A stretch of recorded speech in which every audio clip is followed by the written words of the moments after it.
Walang tigil na ulan sa inyong lahat mga kamatsas. Grabe, continuous bombing. Pawn storming, kumbaga sa chess. Iwas tayo sa mga baha-baha. Kung hindi makakaiwas, magbota tayo mga kamatsas. Iwas blanderation sa leptospirosis. At kung talagang hindi maiiwasang sumugod sa ulan, magpayong tayo. Okay, para di tayo tamaan ng trangkaso na abala sa ating hanap buhay. Okay po, ngayon naman ay makikibalita tayo sa katatapos lang na weekly nating sinusubaybayan, ang Titled Tuesday. At ito pong si World Champion Gukesh ng India ay nag-iinsayo na sa mabilisan. Nakalaban niya sa crucial round sa early edition si Hikaru Nakamura. Nako, the beast yan pagdating sa chess.com online. At sinasabi nila itong si Gukesh pang long game lang daw eh. Mukhang merong gustong patunayan, bumababad na sa Title Tuesday si Gukesh. At ang susunod nating i-analyze after nito ay ang laro ng batang 11-year-old. Sinusubaybayan din natin, Argentinian International Master Faustino Oro, na sa late edition ay may nakalabang Super Grandmaster. Yan ang ating mga gigisahing pag-aralan ngayon mga kamatsas. Pero bago yan, ay atin munang sagutan ang palagian nating iniiwang puzzle. Hatid sa atin ng bagong Internet Chess Club. Ang sabi po dito ay why to play and mate in 2 moves. Congratulations sa mga nakakita ng Knight C8. 2 moves yan kahit ano yan. O Knight B6, ayun. Check ng Tore, check ng Knight, matchas. At dito po balik ko lang para malinaw, kung magpupush naman ng pawn, imagine niyo po may Rook A7, matchas. Pag kinapture naman ng Knight, capture, matchas pa rin ng Tore. Okay, congrats po sa end part ng video ang ating mga shoutout. At ito naman ang iiwan nating puzzle for today's video. It's white to play. Hanapin nyo po yung brilliancy, winning method or winning process dito po na gagawin ng white. Okay po, at shoutout kayo sa ating next upload. Okay, simulan na kagad natin ang bakbakang world champion versus Nakamuring. Ang ginawa ni Gukesh, nag-Knight F3.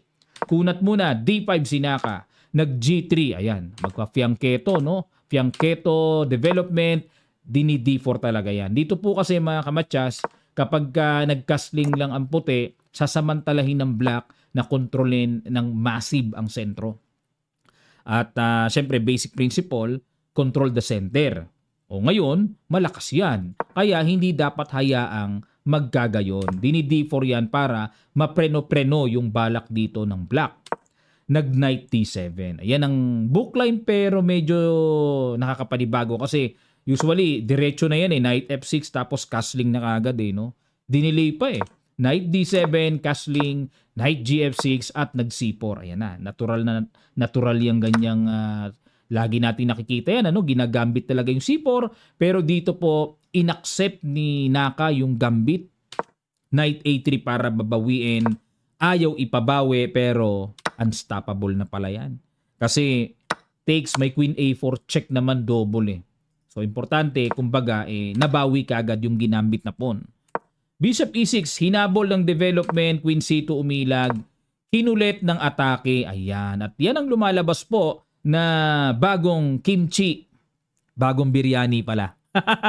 Kasi nandyan si Gukesh eh. Novelty wala sa libro mga kamatsas dahil ang palagi ang ginagawa sa libro ay Bishop D5. Yan ang madalas piliin eh. Pero nag-Bishop F5 si Naka, Queen B3, ayun may atake doon sa B7, sinalubong ng Reyna at dito nag-E3 lang para isolid ang pawn D4. Dito po mga kamatsas, hindi po basta-basta kinakapture yan ha. Kung nagkatapatan kakapturein na. Dito kasi bagamat magkakaroon ng double po ng black pero magkakaroon naman po ng power yung Tore. Maraming gamit yan. Maraming pakinabang yan. At baka mahirapan ng puti dyan kaya hindi kinakapture yan.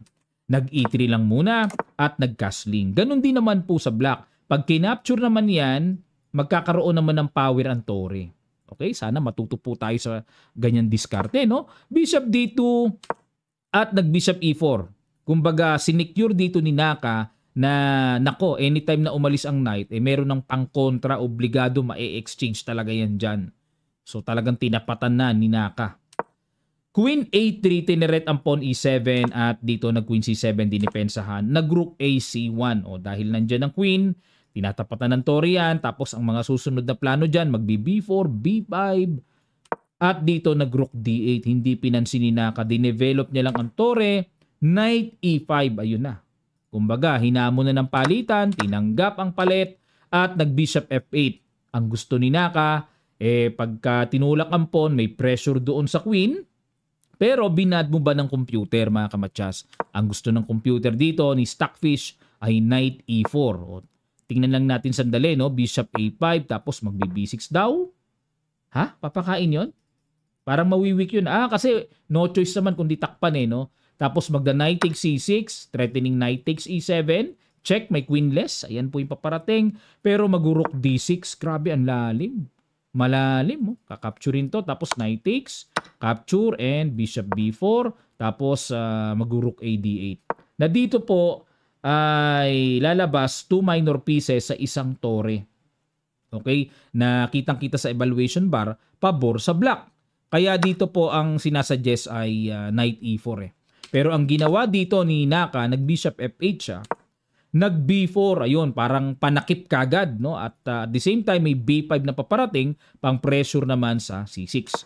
At dito, nag-knight D7, threat sa knight, F4, pinatibay, at nag-E6, ayun na, para mabuksan na, umilag. O pagka ganyan po, mga kamatyas, ilag kayo kagad, Pagka ganyan may pana na Ito na kasi yung next niyan, mag-E5 na yan.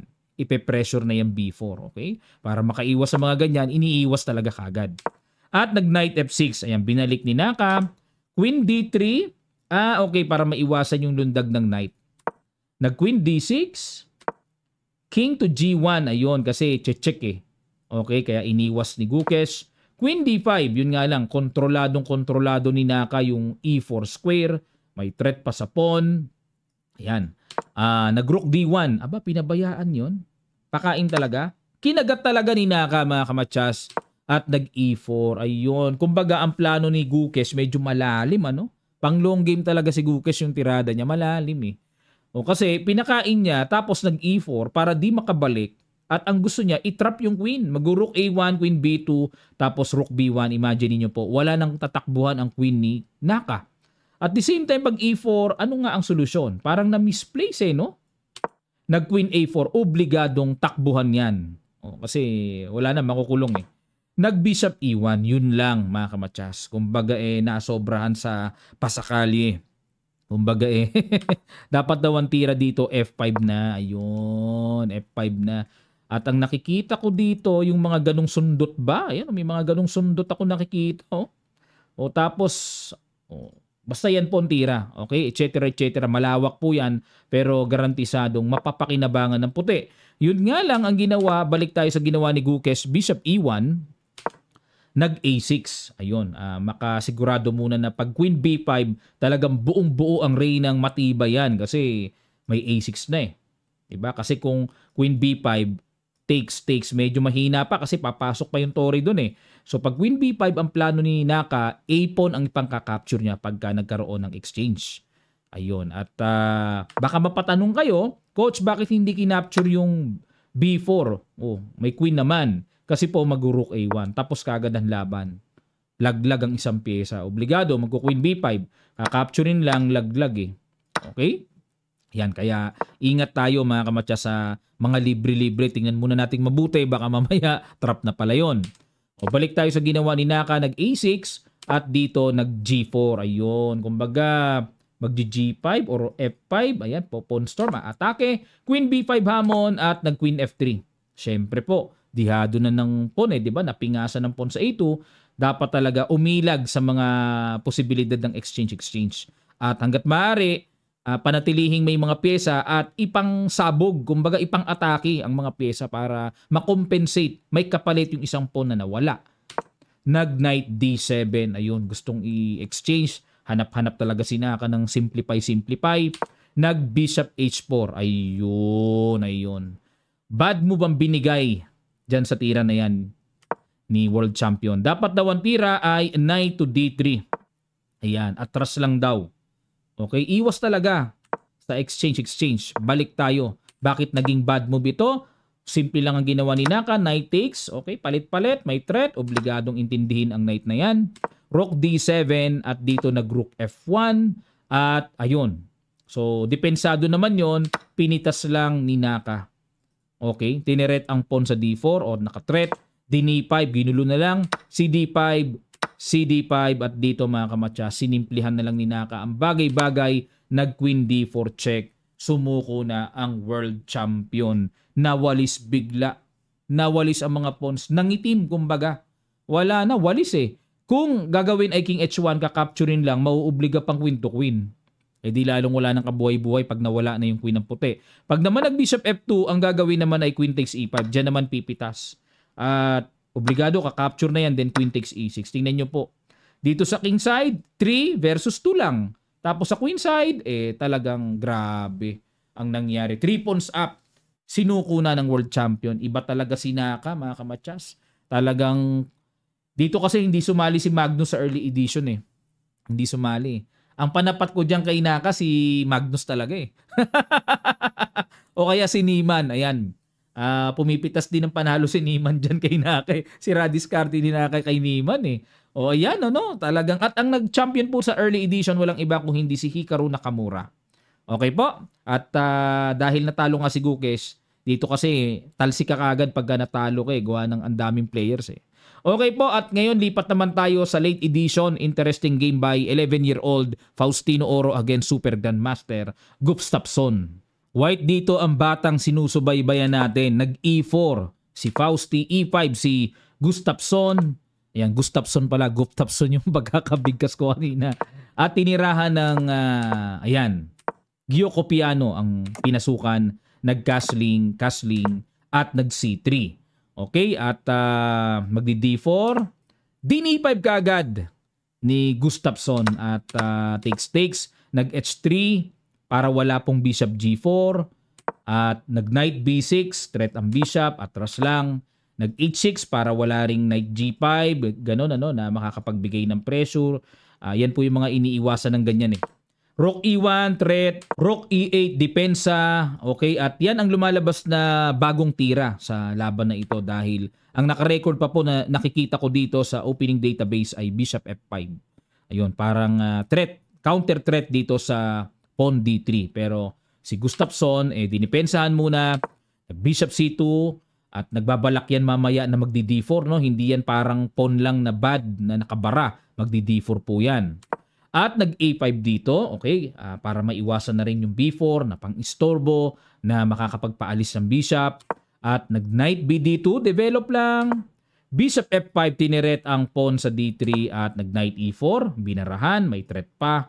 At umatras muna. Nag-A4 para pantay lang po yung space. Grabe itong batang ito. Kung ako po yung magbabasa talaga sa tira ng batang ito, no? At the age of 11, grandmaster level na talaga. Ibang klase, halos parang ganyan ang mga ginagawang diskarte ng Super GM, pero parang gano'n na rin ang batang to. Biruin nyo, 11 years old. Grabe, no? Naglalaro pa ako ng ng tsinelas, tansan, cards. Grabe. Ito, ang lakas na. Naalala ko nung bata ako. Bishop G6, depensa at nag-Knight G3. Ayun. Knight G3, hindi naman pwedeng capturein yun no? Kasi may bawi lagi sa F7. At nag-Queen to F6. Okay. Para sa akin po, parang okay naman yan kung ako po ang titingin. Kasi yung tore ilalagay dun sa D8 para may atake sa D3. O parang okay naman, di ba? Pero kung accurate ang pag-uusapan natin, F5 na pala ang magandang tira. Okay. Para yung knight, mapatay din po yung activity na di na makabalik doon. Ayun, tapos may timing na maka E4. Oo nga. Natututo rin ako mga kamatsas na ganun pala yung tamang diskarte ron. Total, nakailag na naman yung king Ayun. Pero balik tayo sa ginawa.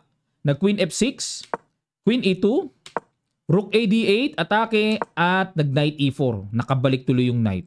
Kasi walang pawn F5 di ba? Threat ang Queen, Queen E7, at nag-Bishop E3, ayun, susundutin ng Bishop C5, pero na-bad moban si Fausti. Dapat daw pawn tira, G4 to stop F5. Ngayon, kung sasalubungin pa rin ng F5 yan, kakapturein lang, capture and Knight FG5. Ayun, may mga ganong diskarte na pala. Oo nga pala. No? Kasi pag kinapture ito, may Queen H5 check, obligado haharang, tapos Knight G5, etc. etc. So nakakatakot po yun sa black. Ayun. O balik tayo sa ginawa, Bishop E3, nag-Knight D5 naman si Gustafsson. Dapat daw ang tira, F5. Yan ang tira. Tapos magda-Knight ED2, tinan nyo, mapapa-atras pala yan dyan ng pangit, ano? Sabay Knight D5, bago pa lang magda-Knight D5. O para talagang dominated ang sentro. O pero ang ginawa dito, Knight D5 si GM, Bishop C5, ayun sumundot, Knight F4 kumounter, at nakipagsabayan na ang chikiting na ito. Nakakatawa tong si Fausti, ano? 11 years old lang eh. Bishop C4, depensa, at nag-F5, Knight to G3, and nag-Bishop F6. Ayan. Nag-Rook E1 battery. Talagang marunong na ang batang ito. Marunong na talaga. Ang nakikita ko pong malakas sa tira dito, Bishop B5. Tatanggalin ang Knight tapos mapabagsak yung pawn sa E5. Rook E7. Bishop B5 pa rin. Ayun. Kumbaga, natimbrihan dito ni Gustafsson eh. Nakatimbre, no? Na ganyan ang gagawin. Pipilahan yung pawn E5 eh. Knight to D2. Rook D8. Knight C4. Pag ginapture yun, may capture doon.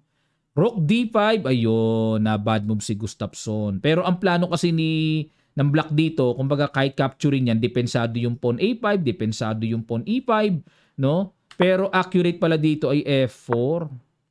Tapos babalik doon. Kung babalik sa E4, Knight A7. Naku po, mabigat ang solution or ang treatment. Mabigat. Mahirap makita yun. O, balik tayo dito. Rook D5. Knight D2. Umatras. Ayun, wala nang atrasan. O, may atrasan pala pero Knight A3 ang tama. May atake. Ay, oo, pingas yun, oh. May pingas. Okay, kung kakapture naman yon, threat eh. O, naka-threat pa yung Knight eh. Oo nga. Balik tayo. Sayang. O, Knight D2. Nag-Rook ED7. Dipat. Mukhang kakapture na yung pawn D3, no? Pero dapat daw po ay Knight A7 pa rin ang tamang tira. Atakihin na yung bishop. O, balik tayo sa Rook ED7. Knight B3. King H7 at Knight D2 ulit. Aba, walang maisip ang batang ito. Kung sa bagay, 8 seconds na lang sila. Dying seconds na pala eh. H5 at nag-Knight F1. Nag-atrasa ng mga pyesa. H4 and Knight F3. E4. Ayun. Pinambasag na lang. Capture, capture. At nag-Knight D2. Ayun, yun lang. Parang na-overextend yun ah. O, capture pa rin eh. Bagsak yung pawn eh. Bagsakan eh. O yan, nag-Rook D1 para kahit papano di makagalaw ang Knight pero nag-Bishop E2. Bad move. Dapat daw po ay F4. Ayun, para yung King makaganon na. O, kasi nga, principle talaga, King must be active pagdating sa endgame, mga kamatsas. O, pero balik tayo. Ang ginawa ay Bishop E2, nag-Rook to A1. Ba't hindi pa? Kasi kala ko pwede yun, may Bishop D3 palang sundot. Ayun, no? May sundot na ganun eh. Bishop D3, ilag ang king at nag-king H2. Knight E5, atake, Bishop E2, nag-Rook E1 pin at nag-F3. Rook B1, atake at nag-B3. Bakit? Ano plano? Rook B2. Bakit? Pag kinapture to, ano plano? Magda-Knight E3 lang. Tingin ko B4 ito, mga kamatsas eh. No? Tingin ko B4 ito eh, na mouse flip lang eh. Tingin ko B4 yan. O, nag-Rook B2 naman. Threat ang Bishop. Bishop C4, blunderacious. Oo, blunder. Pero dahil, tinan nyo po, may increment kasing 1 second eh. Pero 1.9, 1.7, anak ng patola yan. Ang hirap i-handle niyan.